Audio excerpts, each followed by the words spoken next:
विद्यामध्ये जानशी या व्यासपीठावर उपस्थित असलेल्या सर्व मान्यवरांचं सर्वप्रथम मी माझ्या शाळेच्या वतीने मनपूर्वक स्वागत करते। आज या ठिकाणी आपण नागरिकांचा बोर्ड वाचत आहोत। तो बोर्ड वाचल्यानंतर आपल्याला लक्षात येईल की जिजाऊ शैक्षणिक व सामाजिक संस्था महाराष्ट्र याचे जे संस्थापक आहेत सन्माननीय निलेशजी सांबळे यांचं फक्त एक ब्रीद वाक्य मी आज या ठिकाणी फक्त माझ्या सर्व विद्यार्थ्यांना सांगू इच्छिते की त्यांचं एक ब्रीद वाक्य आहे की आभाळ एवढं मोठं व्हायचं असेल, आभाळ एवढं मोठं व्हायचं असेल पण मातीशी इमान आपल्याला नाटलं पाहिजे।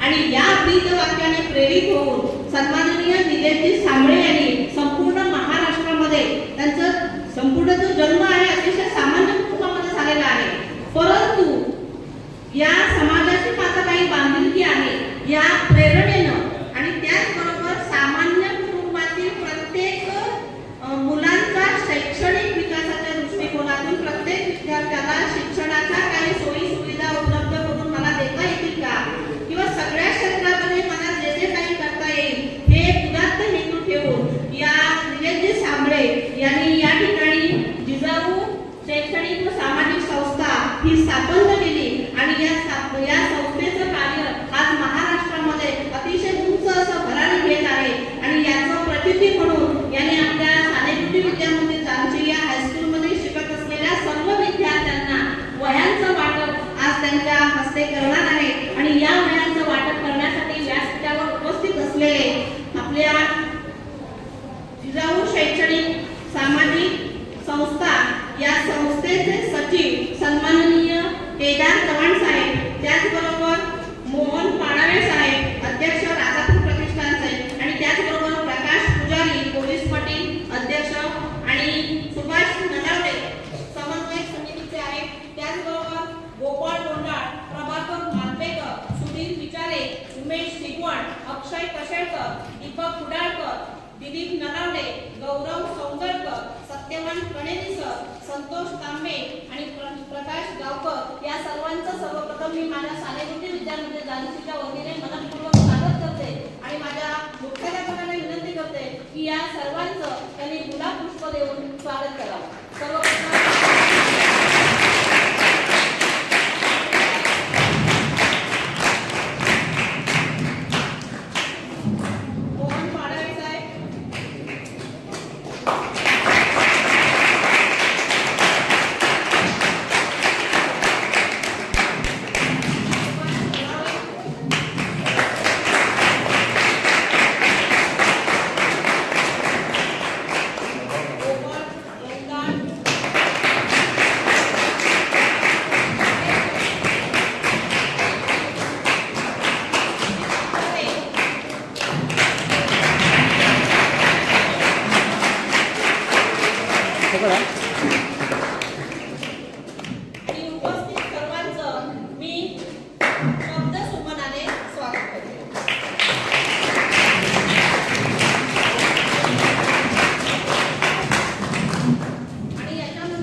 दहावीचे विद्यार्थी किती आहेत तिथे? दहावीचे हात वरती करा। 10वी,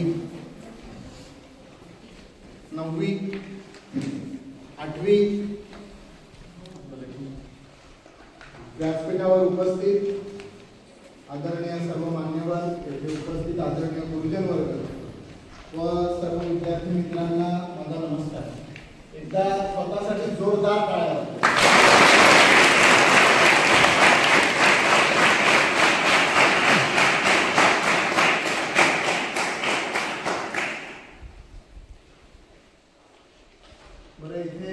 जे विद्यार्थी उपस्थित आहेत त्या कोणी कोणी ठरवलंय की आयुष्यात मला काय बनायचं आहे, कोणाला डॉक्टर व्हायचं आहे, इंजिनियर व्हायचं आहे, IPS अधिकारी व्हायचं आहे, कोणी आपलं ध्येय निश्चित केलं।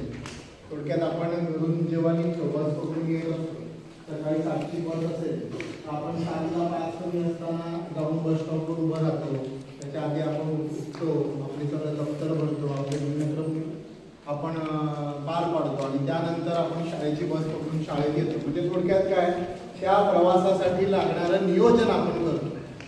तर आपल्या ह्या करिअरमध्ये कोणी कोणी नियोजन केलंय की आपल्याला आयुष्यामध्ये काय बनायचं आहे? हात वरती करा. कोणी ठरवलंय की काय बनायचं आहे? अरे एक तरी ज्याला माहित असेल की मला काय बनायचं आहे. एकही विद्यार्थी नाही ठरवलंय. अरे मागे नको, तुम्ही स्वतः ठरवलंय ना कोणी काय व्हायचंय? ठरवलंय तू? ठरवलंय?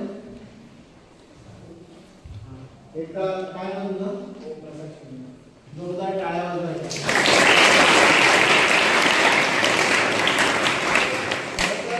ट्रेनमध्ये आपण जेव्हा बसतो तेव्हा त्या ट्रेनमध्ये ट्रेन कुठे चालली हे आपल्याला माहिती असतं. आपल्याला माहीतच नाही कुठे जायचं तर कसं काय जाणार आपण? काय व्हायचं मला तुला? कलेक्टर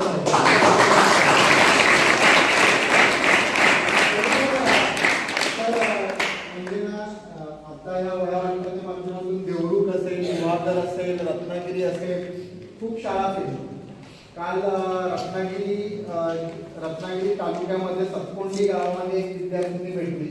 जी पहिली विद्यार्थिनी होती ती स्वतः बोलली की मला IPS व्हायचं, पोलीस होणार म्हणून बोलणारे अनेक विद्यार्थी भेटतात आणि हा पहिला विद्यार्थी भेटला जो बोलला की मला कलेक्टर व्हायचं.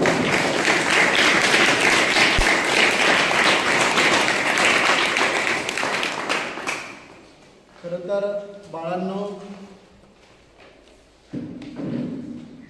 आमचे सांबरे साहेब जे जिजाऊ शैक्षणिक सामाजिक संस्थेचे संस्थापक आहेत ते नेहमी सांगतात की विद्यार्थ्यांनी स्वप्न मोठी पाहिली पाहिजे. मी 10वी 12वी पर्यंत शिकीन आणि मुंबईला जाईन इतकं तुमचं स्वप्न मर्यादित न बाळगता मी डॉक्टर होईन, इंजिनियर होईन, मी कलेक्टर होईन, IPS अधिकारी होईन, तहसीलदार होईन, गणितज्ञ होईन, सायंटिस्ट होईन, अशा प्रकारची स्वप्न तुम्ही बाळगली पाहिजे. प्रत्येक विद्यार्थी वेगळा आहे. प्रत्येक विद्यार्थ्यामध्ये कलागुण वेगळे. कोण चित्र छान काढतंय, कोण गातंय खूप छान, कोण अभ्यासामध्ये खूप छान आहे, कोण गणित विषयात चांगलं आहे, कोण सायन्समध्ये चांगलं आहे. विद्यार्थ्यांनी स्वतःमधले सुप्त गुण, स्वतःच्या आवडीनिवडी ओळखणं फार गरजेचं आहे. नुसतं आवडीनिवडी ओळखून चालणार नाही, तर आपलं ध्येय निश्चित केलं पाहिजे. त्या दृष्टिकोनातून ध्येय निश्चित केलं पाहिजे. ते ध्येय गाठण्यासाठी जी जी माहिती आवश्यक आहे ती माहिती गोळा केली पाहिजे आणि नुसती माहिती गोळा करून चालणार नाही, तर त्या दृष्टिकोनातून लागणारा दिवस रात्र अभ्यास किंवा दिवस रात्र परिश्रम घेण्याची तयारी आपल्या विद्यार्थ्यांनी ठेवणं गरजेचं आहे. ही सांबरे साहेबांची भावना या वहीच्या माध्यमातून तुमच्यापर्यंत पोहोचवण्यासाठी आलो आहोत. तुम्हाला फक्त वह्या द्यायच्या असत्या, तुमच्या शिक्षकांजवळ दिल्या असत्यात आणि तुम्हाला दिल्याच असत्या. तुमच्या आई वडिलांनी तुम्हाला वह्या घेऊन दिल्या नाही तशातली गोष्ट नाही, परंतु दरवर्षी 35 लाख वह्यांच्या माध्यमातून 12 ते 14 लाख विद्यार्थ्यांपर्यंत पोहोचतो, त्यांच्याशी हितगुज करतो आणि सांबरे साहेबांची वही देण्यामागची भावना त्या विद्यार्थ्यांपर्यंत पोहोचवण्याचा प्रयत्न करतो. खरं तर विद्यार्थी मित्रांनो, आपल्याला स्वप्नच पाहिजे माहीत नसतं, कुठे जायचं तेच माहीत नाही, तर आपण पोहोचणार कसं?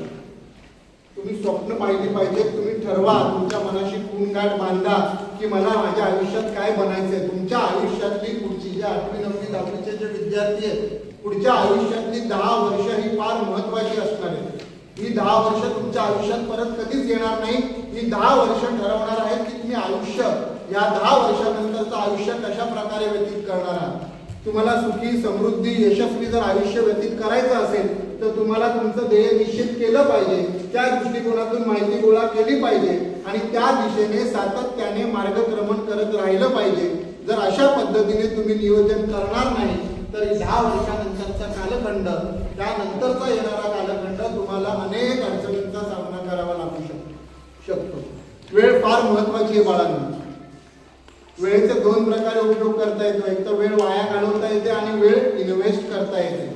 तुम्ही तुमची वेळ चांगल्या गोष्टींमध्ये इन्व्हेस्ट केली पाहिजे. माहिती गोळा केली पाहिजे, अभ्यास केला पाहिजे, पुस्तकं वाचली पाहिजे, तुमचं ध्येय ठरवलं पाहिजे. त्या दृष्टिकोनातून तुम्ही तुमचा प्रवास करत राहायला पाहिजे. तुम्ही तुमच्या वेळेचं योग्य नियोजन आणि योग्य इन्व्हेस्टमेंट कराल तर येणाऱ्या 10 वर्षांच्या कालखंडानंतर त्या नियोजनाचा, त्या इन्व्हेस्टमेंटचा परतावा तुम्हाला चांगल्या पद्धतीने मिळेल ही सांबरे साहेबांची भावना तुमच्यापर्यंत या वहीच्या माध्यमातून आज बाळासाहेब तुमच्यापर्यंत पोहोचवते. जिजाऊ संस्थेचे उपक्रम या वही वाटपापुरतं मर्यादित मुळीच नाही. 10 मोफत CBSE शाळा आहेत, दिव्यांग विद्यार्थ्यांची शाळा आहे, 48 स्पर्धा परीक्षा वाचनालय, 3 मोफत रुग्णालय आहेत, 33 मोफत ॲम्ब्युलन्स आहेत, 38 पोलीस भरती पूर्व प्रशिक्षण शिबिरं आहेत, महिलांसाठी शिवण क्लासेस आहेत, मेहंदी क्लासेस आहेत.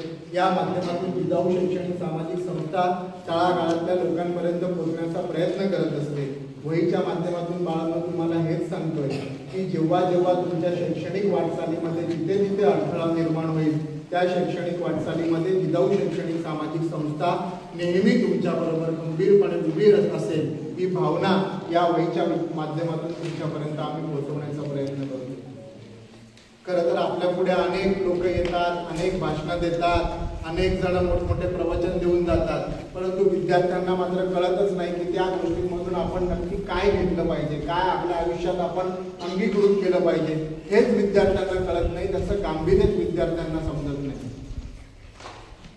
छोटं उदाहरण घ्यायचं झालं तर ससा कासवाची गोष्ट आपल्याला माहिती आहे. ससा कासवाच्या गोष्टीमध्ये ससा कासवाची शर्यत लागते आणि ससा एके ठिकाणी जाऊन रोखतो आणि कासव शर्यत जिंकतं. गुरुजी वर्गामध्ये ही गोष्ट सांगतात आणि विद्यार्थ्यांना विचारतात या गोष्टींमधून विद्यार्थी मित्रांनो तुम्ही काय शिकलात.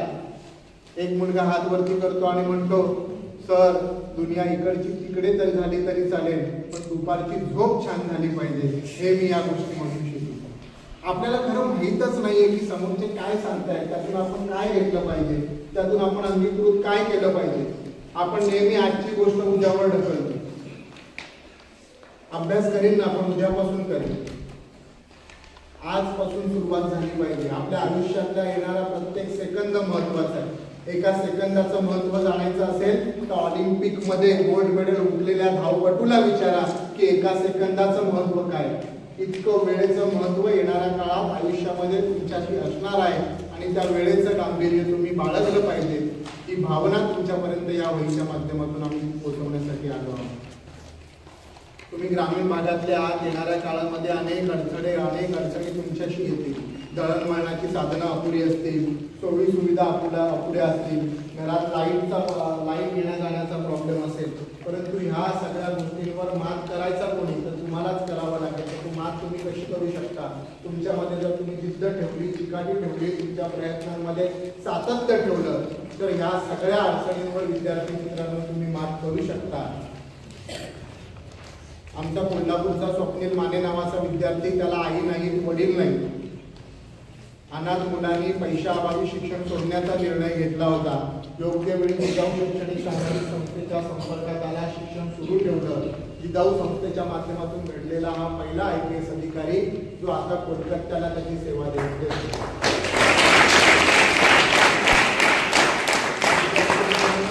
उदाहरण देण्याचा उद्देश एवढाच आहे. अशी हजारो उदाहरणं आहेत जिजाऊमध्ये की जे ग्रामीण भागातले विद्यार्थी होते परंतु त्यांनी मेहनत केली, कष्ट केलं, आपलं ध्येय निश्चित केलं आणि त्या माध्यमातून त्यांनी स्पर्धा परीक्षांमध्ये यश संपादित केलं, आपल्या आयुष्यामध्ये यश संपादित केलं आणि अनेक स्टोऱ्या तुम्हाला या सांगायच्या. हेही विद्यार्थी तुमच्यासारख्या ग्रामीण भागातूनच आले होते परंतु त्यांनी जिद्द ठेवली, चिकाटी ठेवली आणि त्या माध्यमातून ते यशस्वी झाले. बाळांनो ही एक योग्य वेळ आहे. ह्या योग्य वयात योग्य वेळेमध्ये जर तुमचे डोळे उघडले नाहीत, जर तुम्ही मनावर घेतलं नाही, तुमच्या आयुष्यामध्ये मोबाईलने शिरकाव केला. तिथे कोणी आहे का विद्यार्थी की ज्याला मोबाईल, आमच्या घरात सर मोबाईल आहे पण आम्ही हातात घेत नाही मोबाईल, असं कोण आहे. मोबाईल वापरत नाही, रील बघत नाही, असं कोण आहे का. हातवरती करा. फेसबुक, इंस्टाग्राम काहीच बघत नाही. एकही विद्यार्थी नाही. मोबाईलचा वापर आपल्या जीवनात शिरकाव इतक्या मोठ्या प्रमाणावर झालाय की लहान बाळ जेव्हा आपल्या घरात रडायचं आई उचलून घ्यायची आणि बाळ शांत व्हायचं. आता घरात बाळ रडायला लागल्यावर आपण काय करतो हातात मोबाईल देतो. आपल्या आईच्या स्पर्शाची जागा सुद्धा मोबाईलने घेतली. उपलब्ध साधनांचा वापर आपण का करतोय, कशासाठी करतोय, कशा पद्धतीने करतोय याचा गांभीर्याने विचार विद्यार्थ्यांना आणि पालकांना करण्याची वेळ आली आहे आणि हा विचार जर तुम्ही गांभीर्याने केला नाही तर येणारा काळ कठीण असणार आहे. जिल्ह्यातल्या अनेक शाळांमध्ये फिरतोय, अनेक शाळांमध्ये प्रत्येक शाळेमध्ये विद्यार्थी संख्या कमी होत चालली.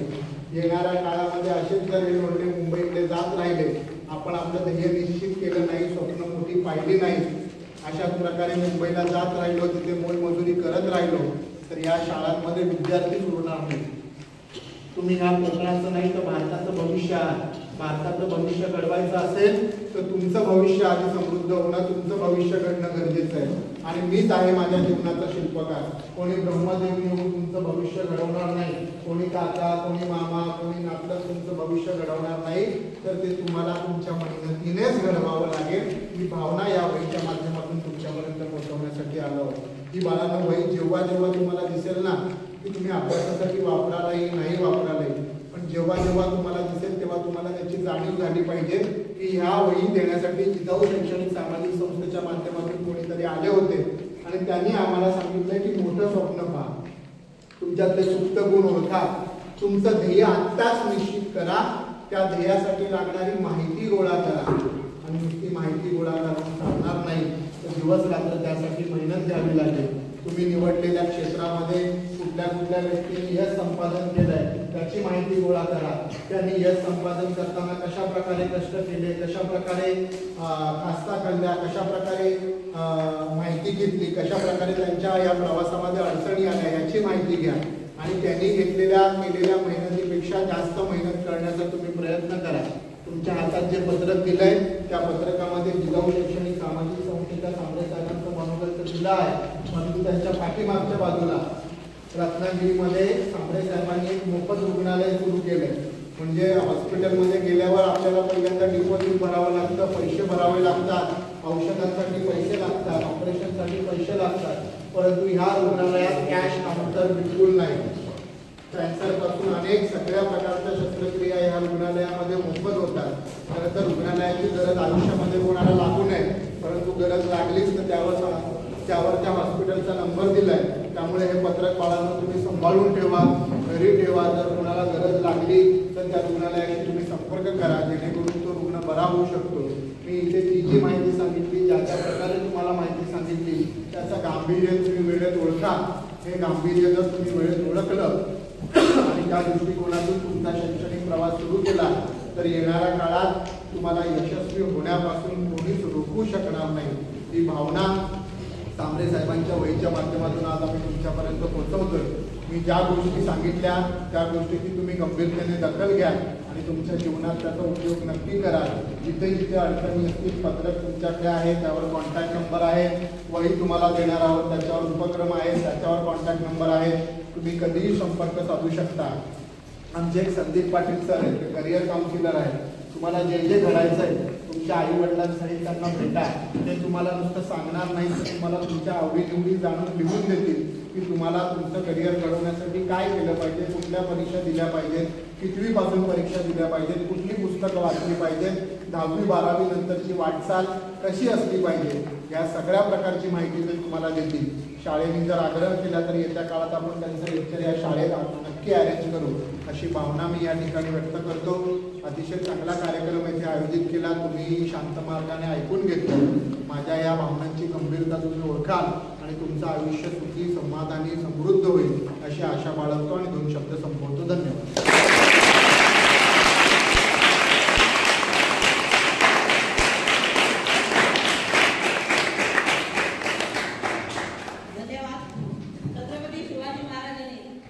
ज्या पद्धतीने लोकांसाठी कार्य करण्याचं काम केलेलं आहे आणि तेच काम हारीचा वाटा घेऊन ही संस्था पुढे नेत आहे, तर त्यांना पुन्हा एकदा माझ्याकडून शुभेच्छा, माझ्या विद्यार्थ्यांकडून शुभेच्छा. आणि जरी 2 मिनिटासाठी तुमची सगळ्यांची क्षमा म्हणून 2 मिनिटासाठी बोलते. ज्यावेळेला शिवलेकर सरांनी मला मेसेज टाकला की आपल्या शाळेमध्ये जिजाऊ शैक्षणिक व सामाजिक संस्थेची मंडळी वयाचं वाटप करण्यासाठी येणार आहे आणि त्यावेळेला मी लगेच मला आपलं हॉस्पिटल वगैरे होतं याची सगळी ज्ञान आहे, माहिती होतं, पण मी पुन्हा एकदा युट्यूबवर ते सर्च केलं आपली संस्थेच्या संदर्भात आणि थोड्या 2 मिनिटांमध्ये मला या संस्थेचं कार्य लक्षात आलं. आणि त्यावेळेला माझ्या डोळ्यासमोर एक चटकन येऊन गेलं की माझ्या शाळेचे जे काही विद्यार्थी आहेत म्हणजे ग्रामीण भागामध्ये असल्यामुळे त्यांना अतिशय खेळाची आवड आहे. मी जिल्हास्तरीय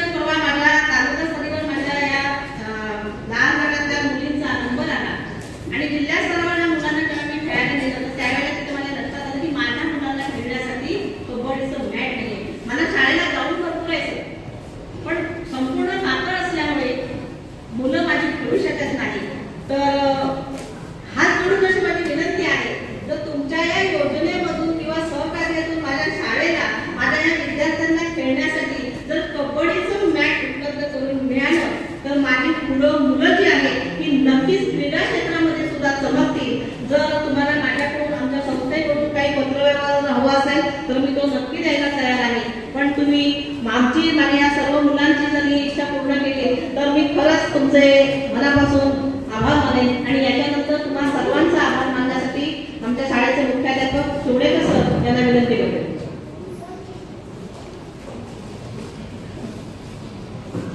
नमस्कार. सन्माननीय व्यासपीठ आणि व्यासपीठावर उपस्थित जिजाऊ शैक्षणिक व सामाजिक संस्था महाराष्ट्र या संस्थेचे सचिव चव्हाण साहेब, त्याचबरोबर या तालुक्यामध्ये कबड्डीचे असे आधारस्तंभ असलेले आमचे पाळवे साहेब, आमचे गुरुवर्य कणेरी सर, त्याचबरोबर त्या ठिकाणी सगळे माझे मित्र झालेले आहेत जे या संस्थेसाठी काम करत आहेत. त्याचबरोबर गावकर साहेब आहेत. या सर्वांचं या ठिकाणी प्रशालेच्या वतीने आणि संस्थेच्या वतीने हार्दिक हार्दिक स्वागत करतो. आज जर या कलियुगात जर बघितलं चव्हाण साहेब तर समाजासाठी काम करणारे कमी आहे. पुराणामध्ये दधीची ऋषीने आपला देह दिला होता राक्षसाच्या वधासाठी. इंद्राच्या हातात जे वज्र दिसत आहे ते त्या दधीची ऋषीच्या हाडापासून बनवलेलं होतं.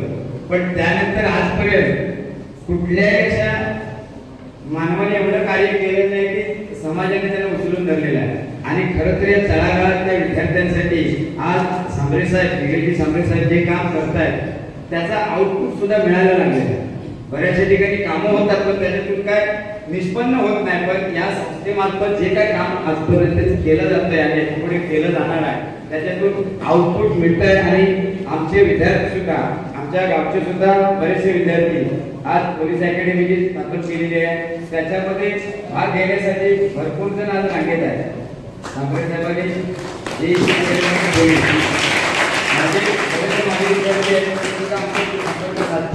हे अकॅडमीमध्ये जायचं का म्हटलं बिंदास आहे, कारण अकॅडमी आमची आहे. आमचे मित्र या संस्थेमध्ये काम करत आहेत त्यामुळे बिंदास तुम्ही या बरोबर मार्गदर्शन चांगलं मिळणार आहे. आणि खरं तर आपल्याकडे जन्माला आल्यानंतर आपल्याला मातृ पितृ आणि समाजगुरू हे 3 रूल फेडायचेच असतात. त्याच्यामध्ये निलेश सांबरे साहेब आज जे समाजाचं रूल फेडण्यासाठी जे काय अहोरात्र काम करतायत आणि आपला देह शिजवतायत हे खरोखर एकदम वाखाणण्यासारखं आहे. आणि आमच्या या गोरगरिबांसाठी, या विद्यार्थ्यांसाठी जी काही मदत मिळते आहे त्यासाठी तिथे या ठिकाणी आभार मानतो. आणि फक्त एक तुम्हाला विनंती आहे की हा जो वया वाटपाचा जो कार्यक्रम आहे हा जर तुम्ही जूनमध्ये जर घेतला किंवा जुलैच्या पहिल्या आठवड्यात जरी घेतला तर त्या वयांचा त्यांना खूप उपयोग होईल. कारण आता प्रथम सत्र आलेलं आहे. कारण मी सुचवत आहे फक्त, कारण नक्की त्याच्यामध्ये बदल होईल. कारण ही संस्था त्यासाठी कार्य करते. जून किंवा जुलैमध्ये जर हा वया वाटपाचा जर कार्यक्रम घेतला तर बऱ्याचशा विद्यार्थ्यांना त्याचा फायदा होणार आहे. या ठिकाणी तुम्ही या प्रशालेत आलात त्याबद्दल प्रशालेच्या वतीने, संस्थेच्या वतीने तुमचे आभार व्यक्त करतो आणि तुमच्या पुढील कार्यासाठी तुम्हाला खूप खूप शुभेच्छा देतो. धन्यवाद.